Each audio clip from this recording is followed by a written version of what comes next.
যেতিয়া ইউডিএফৰ উত্থান হৈ আছে, ইউডিএফৰ তথা এই অঞ্চলৰ মানুহখিনিয়ে যেতিয়া লোকেল কৰি আছে, মানে স্থানীয় ব্যক্তিক অগ্ৰাধিকাৰ দিব বিচাৰিছে, এই সময়ত একাংশ কংগ্ৰেছী ব্যক্তিসকলে হয়তো সমালোচনা কৰি আছে, কোনোবাই হয়তো ভাবুকি দিব বিচাৰে। এনেকুৱাও শুনা পাই আছো যে কিবা মিছা কেছ লগাই জেলত পঠাব। আৰে ভাই, আমিতো সেইখিনি কথা স্বীকাৰ কৰিয়ে লৈছো।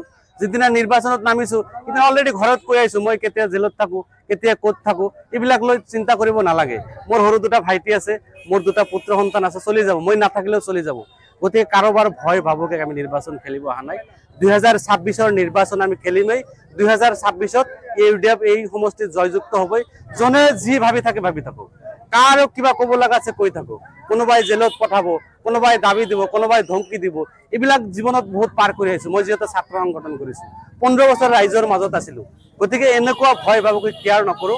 এনেকুৱা ভয় ভাবুকি আমাক দেখাই লাভ নাই, যিহেতু আমি ইয়াৰ স্থানীয়, আমি ইয়াত জন্ম। গতিকে আমাৰ জন্মস্থানত কোনোবাই ৰঙা চকু দেখাব, আমি বহি থাকিম। গতিকে সেইবিলাক পিছৰ কথা। কোনোবাই যদি ভাবিছে তেতিয়াহ'লে আকাশত চাং পতা কথা, এইবিলাক ভাবি থাকিব দিয়ক, সময়ত দেখা যাব। ইমদাদ হোসেন জিন্দাবাদ, ইমদাদ হোসেন জিন্দাবাদ, জিন্দাবাদ, ইমদাদ হোসেন জিন্দাবাদ, ইমদাদ হোসেন জিন্দাবাদ।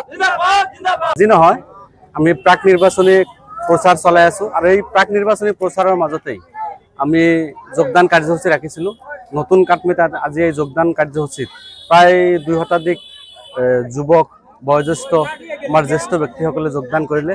তেখেতসকলৰ লগত মত বিনিময় কৰিলোঁ।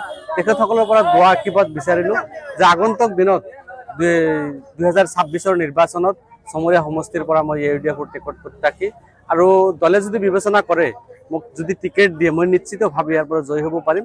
আৰু এই কথাখিনি ইতিমধ্যে মই ৰাইজৰ লগত মত বিনিময় কৰিছোঁ যে মই এই অঞ্চলত জন্ম পাইছোঁ, মই এই অঞ্চলৰ এজন যুৱক। গতিকে অঞ্চলৰ যুৱক হিচাপে এই মানুহখিনিৰ প্ৰতি মোৰ এটা মৰম ভালপোৱা আছে। এই মানুহখিনিৰ মানে ওচৰত মোৰ কথাখিনি ৰাখাৰ এটা অধিকাৰ আছে। সেই অধিকাৰ লৈ মই আগবাঢ়ি আহিছোঁ, আৰু অনাগত দিনত মানুহখিনিয়ে যদি মোক সমৰ্থন আগবঢ়ায়, আৰু যি ধৰণৰ সমৰ্থন মানে মানুহখিনিয়ে আমাক কৰি আছে, বা যি ধৰণৰ মানুহখিনিৰ উৎসাহ পাইছোঁ, নিশ্চিতভাৱে টিকট প্ৰদান কৰিলে 2026-ত আমি জয় হ'ব পাৰিম।